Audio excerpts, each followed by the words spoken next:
Le chapitre 79 des 4 chevaliers de l'Apocalypse nous a appris bien des choses sur le plus puissant du quatuor du destin, Lancelot, prince de Benwick, le roi du royaume éternel, Arthur Pendragon, un nouveau personnage, Thétis, et sur le roi de Lyonesse, Méliodas. Non, pas sur lui, mais ce chapitre nous a appris bien des choses.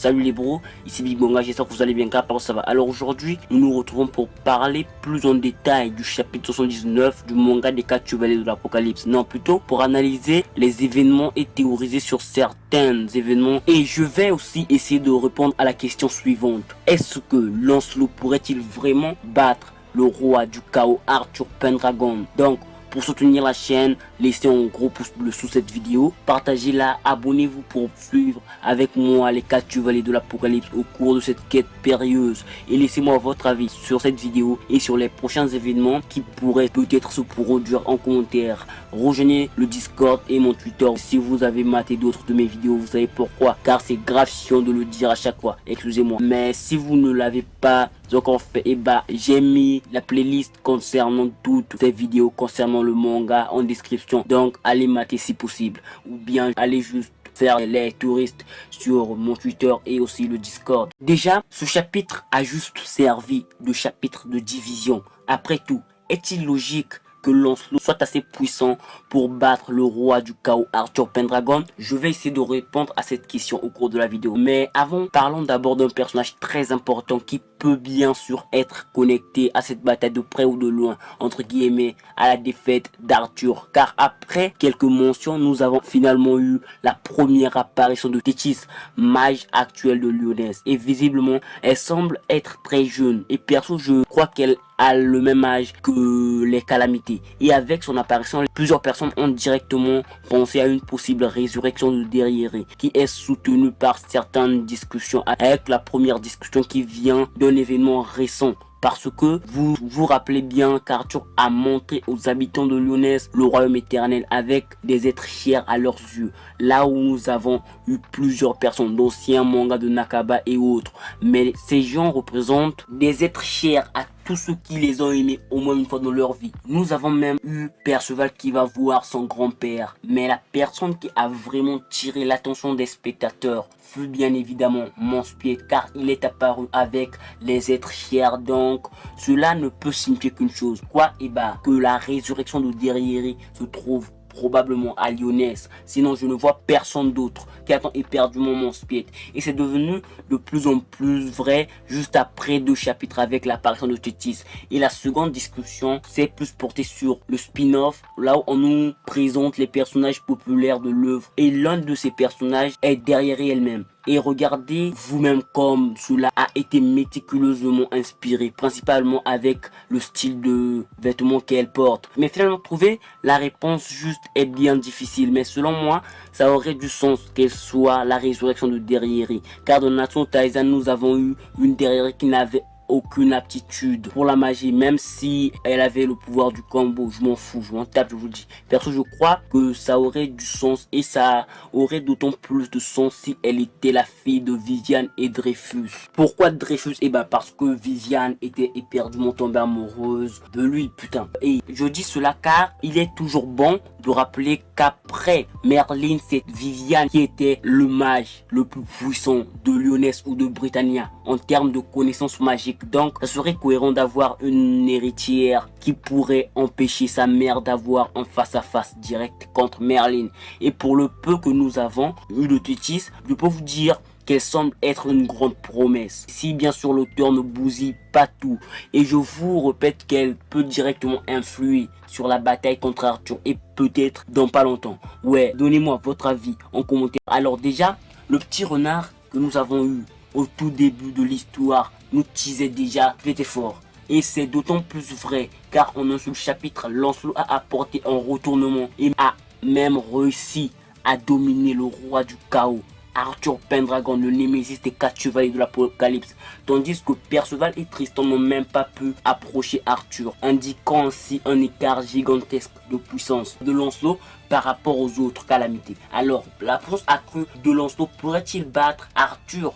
Et bah la réponse c'est oui. Et beaucoup de choses laissaient à croire que Lancelot serait bien évidemment le plus fort du quatuor du destin. Pourquoi? Et bah je vous dirais juste que c'est parce qu'il est le seul à avoir suivi un entraînement intensif comparé aux autres, car il devait survivre et protéger Jéricho, la pédophile, excusez-moi, je la hais, putain je la hais. Et pour protéger cette dernière de vents et marais, il a été forcé de s'exercer d'heure en heure, jour après jour, mois après mois. Ouais, vous avez compris quoi. Il a eu besoin dans l'entraînement. Pendant bien sûr les 3 ans restés à l'intérieur de la dimension mystérieuse, alias la Dame du Lac. Car nous n'avons pas de nom défini. Et je m'en fous un peu. La Dame du Lac qui est très certainement la création la plus puissante du chaos après toutes ses activités. Et avec cela, nous pouvons imaginer que ce monde a des propriétés ou des conditions qui vont bien au-delà de n'importe qui existe dans le monde réel. Putain. Un facteur qui a bien sûr accéléré l'évolution de Lancelot, même s'il y avait des difficultés tenables, je présume. Mais après cela, il a pu s'extirper de ce monde. Et après cela, il est parti à la recherche de Jéricho avec la chevalière à la lisière étoilée, vous connaissez. Et après cela, il est indéniable qu'il a rencontré au cours de sa quête plusieurs obstacles, diversifiés bien sûr, et même des centaines de chevaliers du chaos, je présume, accumulant ainsi beaucoup plus d'expérience et de connaissances. Et avec tous ces obstacles, avec les 3 années passées dans l'autre dimension et aussi lorsqu'il était à l'extérieur avec les combats machin, alors perso selon moi c'est bien sûr ce qui a été grave, déterminant en surclassant ses limites. Et après toutes ces explications, y a-t-il encore d'incohérences concernant la puissance de Lancelot par rapport aux autres? Selon moi cette explication coïncide avec ce perso, mais donnez-moi votre avis sur Lancelot en commentaire et j'essaierai de plus m'approfondir concernant la puissance du perso. Ouais, pourquoi est-il si important qu'il soit si puissant? Peut-être au cours d'une prochaine vidéo, j'ai bien dit peut-être, mais peut-être pas, mais je vous ferai un post pour vous le dire. Mais même après tous vos autres avis qui divergent, je vous dirais juste que personne ne s'attendait à un scénario pareil, mais nous avons déjà vu un truc pareil. Et si je puis dire, dans Nanatsu no Taizan, l'œuvre originelle, le Nakaba Suzuki, je m'en fous, je m'en tape. Avec qui?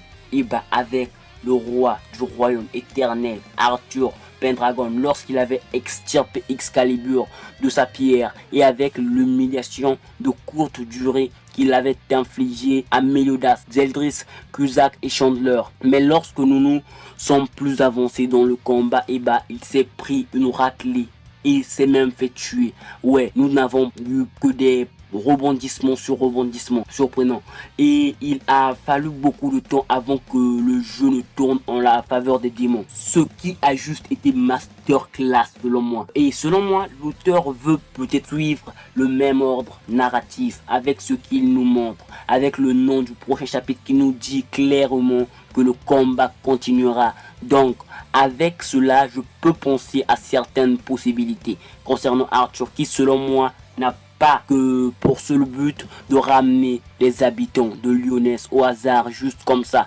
mais peut-être qu'il considère l'évolution comme une menace et c'est pourquoi il veut sceller ces derniers, les démons bien sûr, avec le cercueil des ténèbres éternelles. Et ce qui se passe ne sont pas les actions d'une personne qui peut juste comme ça déformer la réalité lorsqu'il veut et même effacer le monde entier avec un seul claquement de doigts.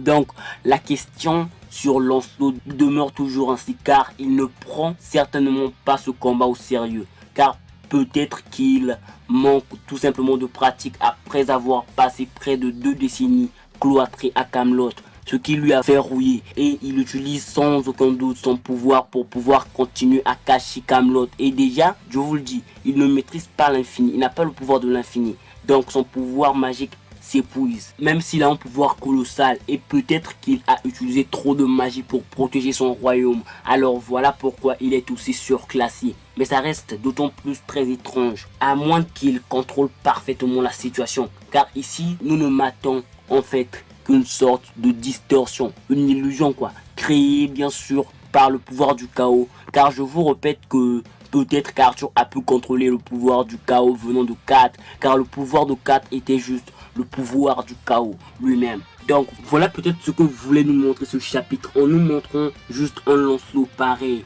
Et cela a été fait pour Lancelot qui a un ressentiment plus que négatif envers Arthur, ce qui serait cohérent avec le but d'Arthur, avec bien sûr le rêve impossible. Et le moment qui nous montre qu'il a eu quelque chose, qu'il s'est passé quelque chose, est selon moi le moment où la main d'Elisabeth frissonne en lâchant la cruche d'eau. Et elle a aussi eu un mauvais pressentiment. Et peut-être que l'auteur nous a mis cette scène pour juste nous montrer que la réalité leur était favorable à ce moment-là. Oui, ou peut-être que Lancelot a juste créé une barrière magique qui affaiblit et désoriente progressivement la perception et la magie d'Arthur. Mais peut-être que non. Alors encore une autre idée bien sûr. Peut-être que là, Arthur laisse juste Lancelot lui démolir. Pourquoi? Et bah, rappelez-vous du discours attachant, je sais pas quoi, qu'il a cité aux habitants de Lyonnaise, avec les autres races qui sont en danger, bien sûr. Alors, il laisse peut-être Lancelot lui fracasser le crâne pour juste montrer aux habitants que ces races vont juste les emmener à leur perte. Mais peut-être que non. Et pour finir, je peux vous dire que peut-être qu'Arthur se fait humilier ainsi, car il ne s'attendait juste pas à avoir un chevalier prophétique aussi puissant, car il a même commencé à croire que les prédictions de Bartra n'étaient plus aussi fiables. Et voilà peut-être pourquoi il a été pris au dépourvu. Et après cela, dans le prochain chapitre, il va vraiment commencer à se battre sérieusement, avec un peu plus de sérieux. Donc pour résumer, je peux vous dire qu'Arthur est peut-être nerfé, ou il a juste mis Lancelot dans une sorte d'illusion, ou encore qu'il est juste pris au dépourvu, ou encore que Lancelot reste le plus fort du manga, boum, je vous le dis, et que personne ne peut lui battre. Mais j'ajouterais que ce combat pourrait bien être arrêté par qui?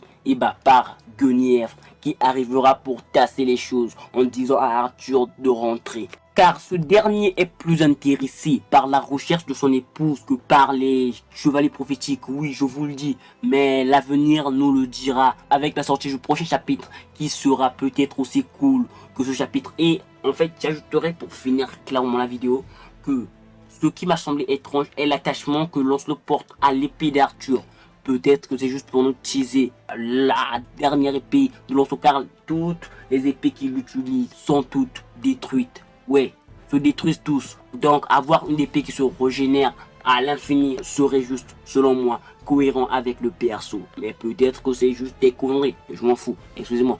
Alors j'espère que vous avez apprécié cette vidéo, car ce fut un réel plaisir pour moi de vous faire cette vidéo. Ouais, ce fut un plaisir de vous parler de cette théorie, bien sûr. Putain, lâchez un gros pouce bleu si vous l'avez apprécié. Partagez-la et abonnez-vous, car nous ne serons jamais assez nombreux pour pouvoir suivre la quête périlleuse de nos chers chevaliers prophétiques. Et laissez-moi votre avis sur tout cela en commentaire, et théorise aussi en commentaire, je sais pas. Donnez-moi aussi votre point de vue concernant le titre de ce chapitre 79, Hyperion. Rejoignez le Twitter et le Discord, vous connaissez pourquoi. Et enfin, j'espère que vous vous porterez bien jusqu'à la prochaine vidéo. Mais surtout, bonne continuation.